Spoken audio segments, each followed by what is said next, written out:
Muito bom dia a todos, que agora estão a ouvir. Como a mim, portanto, esta missão difícil de apresentar a comunicação da DSP-SST, portanto, na ótica a segurança de máquinas e equipamentos de trabalho, na ótica da prevenção.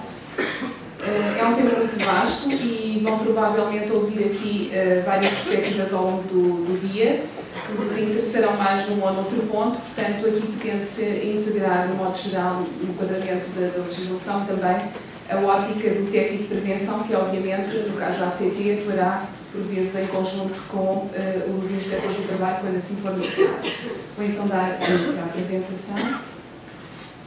Segurança de máquinas e equipamentos de trabalho, porquê? Porque é que estamos aqui todos? O Inspetor-Geral já teve a oportunidade, portanto, de referir vários elementos, várias razões porque é importante, pelos incidentes de trabalho que vão vir a acontecer.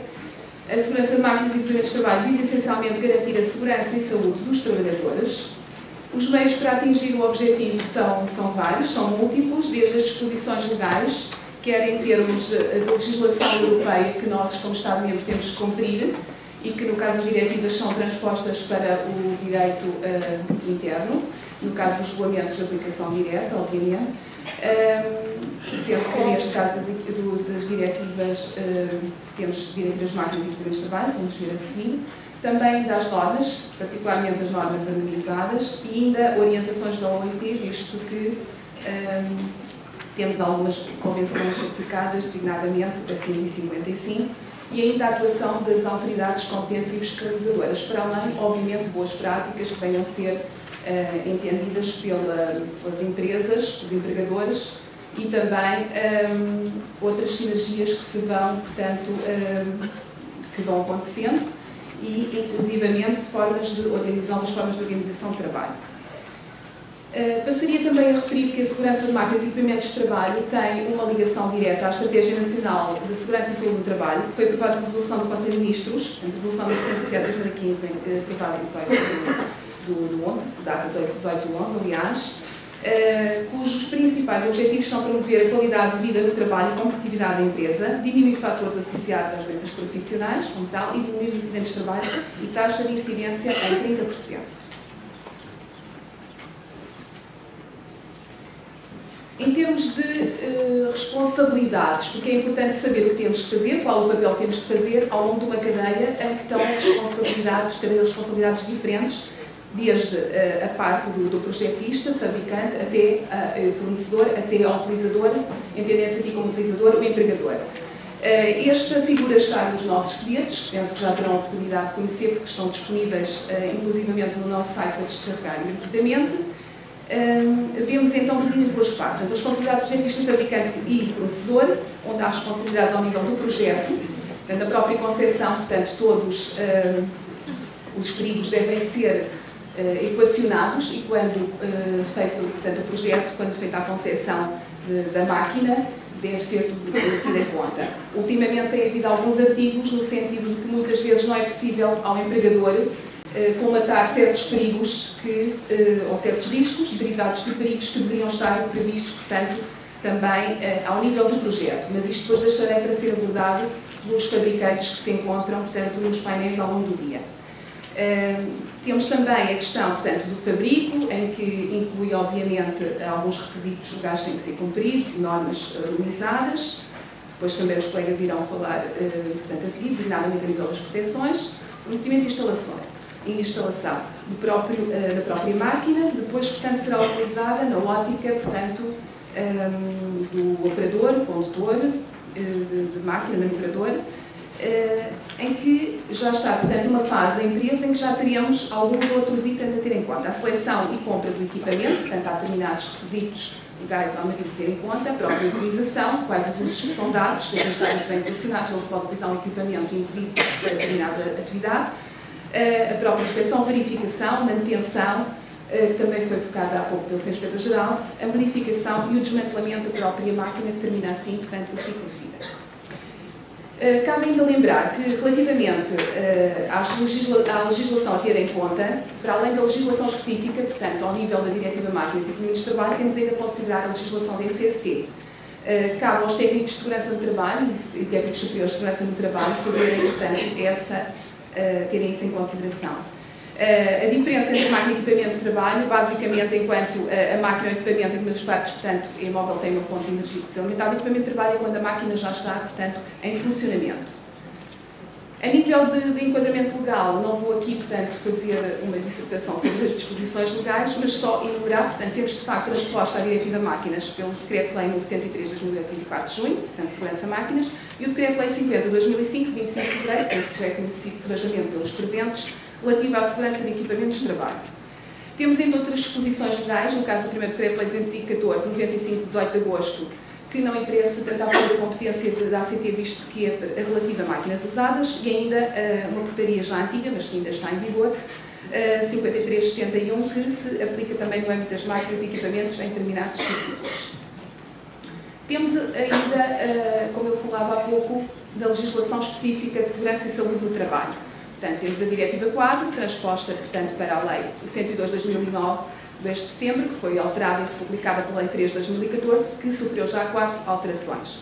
Portanto, esta lei é, digamos, a Bíblia, portanto, dos técnicos de segurança no trabalho, segurança e saúde no trabalho, é o regime jurídico da promoção da segurança e saúde no trabalho e também dos empregadores.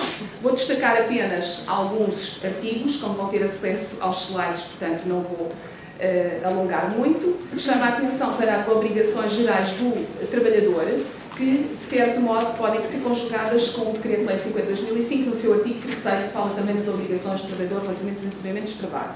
Portanto, o empregador deve zelar de forma continuada e permanente o exercício da atividade em condições de segurança e saúde para o trabalhador, tendo em conta sempre os princípios gerais de prevenção, ou seja, identificar os riscos, adotar as devidas medidas, portanto, depois avaliar, portanto, identificar os riscos, avaliar e adotar as medidas de proteção e novas formas de organização do trabalho. São apenas algumas alíneas do segundo ponto que depois poderão ver, ou já conhecem, mais em detalhe. No artigo 16 salienta as atividades simultâneas ou sucessivas do meio de trabalho. Por vezes temos empregadores, prestadores de serviços, portanto, e a trabalhar, portanto, conjuntamente. Há que ver a quem cabe a responsabilidade pelos trabalhadores pelas condições de segurança e saúde. Temos ainda, portanto, aqui é uma continuação do ponto 16, que convém, portanto, ver, mesmo que quando há acidentes de trabalho, tem que se fazer uma participação conjunta e ambas as entidades, quer a prestadora de serviços, quer isto, portanto, obviamente, porque a organização de serviços é obrigatória e se não houver serviços internos, em que a responsabilidade do departamento de investigação do acidente é os serviços internos, terá que haver necessariamente um acordo, portanto, uma conjugação de esforços entre a prestadora, portanto, entre a entidade que presta, portanto, o serviço externo de segurança do trabalho e a própria entidade empregadora. Portanto, tem uma contraordenação muito grave no exercício desta função. As obrigações do trabalhador, pois não é só o empregador que tem obrigações, também o trabalhador, portanto, convém aqui salientar, designadamente a utilização correta dos meios colocados ao seu dispor. Portanto, não deve retirar proteções e outras demais, digamos, inovações que às vezes são feitas e que nós também temos conhecimento. Consulta e informação aos trabalhadores é sempre muito importante, portanto, uma vez por ano, e aqui também entra a questão da segurança de máquinas e também do equipamento de trabalho, peço desculpa. Temos ainda, a nível da atividade do serviço SST, que está contemplada no artigo 73A, os objetivos de destacar, assegurar as condições de trabalho mais uma vez, desenvolver as condições técnicas, informar e formar os trabalhadores, é muito importante ter a formação dos trabalhadores. Vamos ter também depois noutros painéis falar sobre a questão do trabalhador habilitado, a formação necessária para executar as suas funções. E ainda a colaboração, portanto, na escolha e manutenção dos equipamentos de trabalho pelos serviços de segurança e saúde no trabalho, no artigo 103b. Passaria ainda por falar no Código Penal, penso que será do conhecimento da maioria de vós, mas obviamente há pena de prisão para quem não cumpra as disposições legais regulamentares e temos aqui, portanto, quando há responsabilidade criminal, este artigo em vigor, portanto, que inclusivamente analisa a negligência, com vários anos de prisão, de 1 a 5 anos em alguns casos, portanto, depois poderão ver mais em detalhe na própria lei. Segurança de máquinas e equipamento de trabalho, o que é que devemos verificar quando chega uma máquina ou um local de trabalho? E é implementada, ter conformidade, portanto, obviamente específica, temos que ver marcação CE, condição de conformidade, as normas harmonizadas são cumpridas os requisitos legais essenciais. Os requisitos legais essenciais estão na base porque, obviamente, é a primeira coisa a verificar. Em termos de avaliação de risco e redução de eliminação do risco, como eu vos disse, é fundamental e deve, obviamente, intervir o técnico de segurança no trabalho, segurança do trabalho. Isto até se estivermos a falar no Departamento de Ambiente, Qualidade e Segurança, temos aqui uma sinergia com equipas pluridisciplinares. A gestão de segurança de máquinas inicia-se pela avaliação de riscos, pelo que esta avaliação de riscos acaba por estar também incorporada numa cultura de segurança da própria empresa e na gestão de segurança propriamente dita. Portanto, cabe identificar os perigos, analisar a probabilidade de causarem os danos aos trabalhadores e, posteriormente, acompanhar a implementação das medidas de prevenção e reavaliar a sua eficácia. Este esquema de avaliação de riscos, essa desculpa está pequeno, vou tentar ler, mas poderão vê-lo inclusivamente no final, vai aparecer, portanto, a fonte deste esquema, que é também bastante conhecido, é um manual da OIT, está disponível também a descarregar gratuitamente do próprio site, em que temos, portanto, uma máquina nova, máquina de revisão periódica ou uma máquina modificada. Terá que ser vista qual é a gama de utilização da máquina, para qual uso que se dá àquela máquina, a identificação dos perigos, eliminação do perigo quando possível, claro, verificar se há algum perigo adicional para aqueles que estão previstos.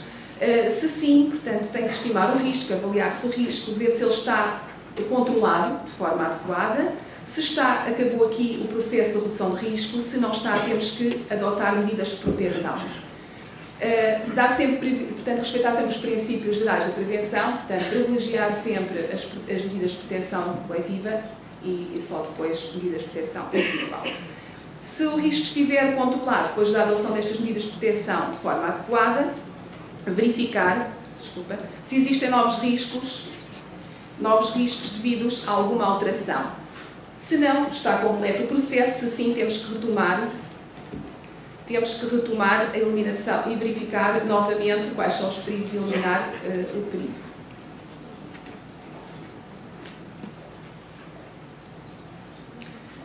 Também aqui temos um exemplo. Este também foi retirado desse manual da OIT que eu referi, porque penso que, sendo autor mecânico, tem aqui, portanto, digamos, uma generalidade dos aspectos que devem ser considerados para qualquer avaliação de riscos do equipamento de trabalho. Temos, portanto, os materiais e substâncias, temos que considerar, portanto, temos que fazer o levantamento dos lubrificantes, poeiras, produtos de limpeza, líquido refrigerante, fumos, névoas, portanto, isso não é exaustivo, poderá haver outros itens a considerar. A nível dos procedimentos, portanto, qual é o uso, a utilização dada, qual é o cenário em causa, portanto, isto depende, podemos ter vários cenários, dependendo das condições, inclusive, e da forma de organização do trabalho. As operações de limpeza dos equipamentos, inspeção, manutenção. Aqui a inspeção, portanto, não é pelos organismos, obviamente, de inspeção, portanto, deveria estar aqui a verificação, mais correto. Manutenção, eliminação dos resíduos, ou a formação de resíduos, estaria melhor, porque, portanto, há resíduos por vezes. A estabilidade do próprio equipamento, que é importante, portanto, ele tem que estar estável, tem que estar fixo, senão poderão acontecer alguns acidentes, e a própria montagem que terá, obviamente, que ser contemplada na avaliação de risco também.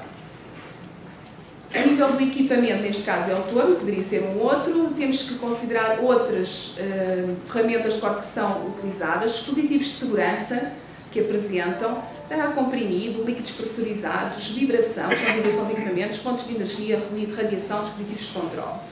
A nível ainda do local de trabalho, ver a localização do equipamento, o layout, os serviços necessários à operação, ventilação, se há necessidade, por vezes, de termos extração local, portanto, área de trabalho, iluminação, escorregamento, queda, aqui peço desculpa, aqui um lápis, queda de objetos, temperatura, questões a nível dos trabalhadores que têm que ser contempladas também, portanto, ver quem está a operar e já agora, portanto, a formação, se é adequada ou não, se necessita de formação também. Serviços de limpeza, serviço de manutenção, prestadores de serviço, acabo de ver que falta aqui também a questão da sinalética, que também é muito importante, a sinalética no próprio equipamento e no local onde ele está inserido. Eu passaria aos instrumentos de informação que podem ajudar o técnico, alguns dos quais foram elaborados por colegas nossos e que estão na página da ACT. provavelmente alguns dos presentes, se não de totalidade, já os conhecem, mas segurança de máquinas e equipamentos de trabalho, e o último, publicado recentemente, foi foi a segurança e saúde do trabalho no setor agroflorestal, também um dos setores que é, portanto, um dos setores contemplados nesta campanha. Temos ainda os guias não vinculativos, portanto, destinados a garantir o nível mínimo de competência de efetuar a verificação e exames periódicos após montagem do gestor e dos móveis, e ainda um guia de boas práticas para também o trabalho em altura. Saliento então esta publicação da OIT, da qual eu retirei aqueles esquemas e as figuras relativas ao torno para fazer um enquadramento mais, digamos, abrangente. Uma publicação também do INRS, portanto, um organismo homólogo da ACT, em França. A nível de boas práticas, vou salientar um caso de sucesso do Instituto Técnico da Bélgica, portanto tem depois aqui a fonte, podem ver ao site. Esta primeira página está em flamenco, mas na Agência Europeia também tem relato deste caso. Isto porque pressupõe que estejam presentes alguns dos participantes que sejam, portanto, elementos de centros de formação profissional, ou que estejam de algum modo ligado ao ensino profissional. Portanto, este caso de sucesso envolveu alunos numa faixa etária de 18 a 19 anos, portanto, este Instituto Técnico Profissional, em que, não havendo dinheiro para comprar novos equipamentos, portanto, um equipamento que tinha regulamentos, resolveram, aliás, precisavam de vários equipamentos, uma questão problemática com os regulamentos, resolveram, portanto, meter mãos à obra, envolver alguns dos alunos das turmas de vários ramos, desde a parte eletromecânica a outras especialidades, com vários formadores também com várias especializações, verificar o que é que estava errado, de acordo com a legislação, de acordo com as normas, e empenharem-se num projeto, obviamente, que foi calendarizado, estabelecer, portanto, metas para cumprir e chegar ao fim de um determinado tempo, terem, portanto, os equipamentos adequados às condições necessárias para evitar, obviamente, riscos para a segurança e saúde, portanto, dos formandos.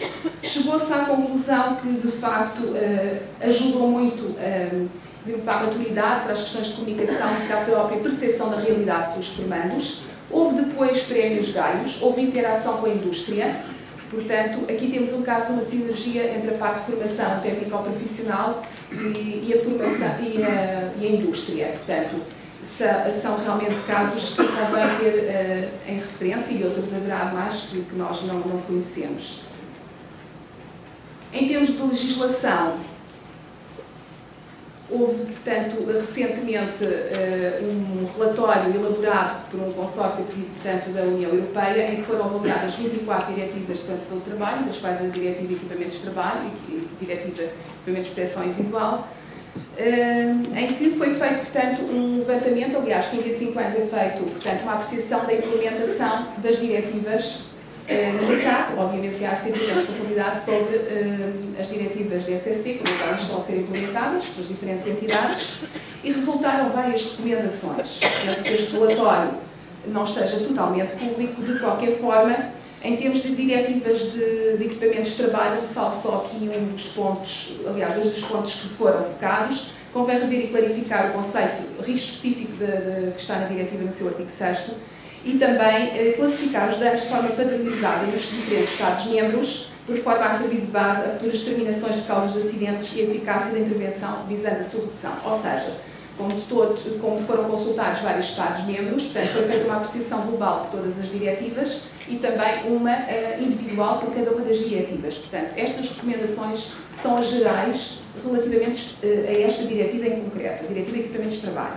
A nível da diretiva de EPIs, curiosamente, existe lá um ponto onde fala na adequação, portanto, ter em conta, quando se fala em EPIs, a própria adequação aos equipamentos de trabalho, porque, como se sabe, nem tudo se resolve com as proteções do próprio ambiente, com os dispositivos de proteção e com outras proteções coletivas, com outros protetores que possam colocar no ambiente de trabalho. Eu penso que cumpri o tempo. Agradeço a vossa atenção, estou disponível para qualquer questão que seja colocada e agradeço também em nome da DSP-CSC. Muito obrigada.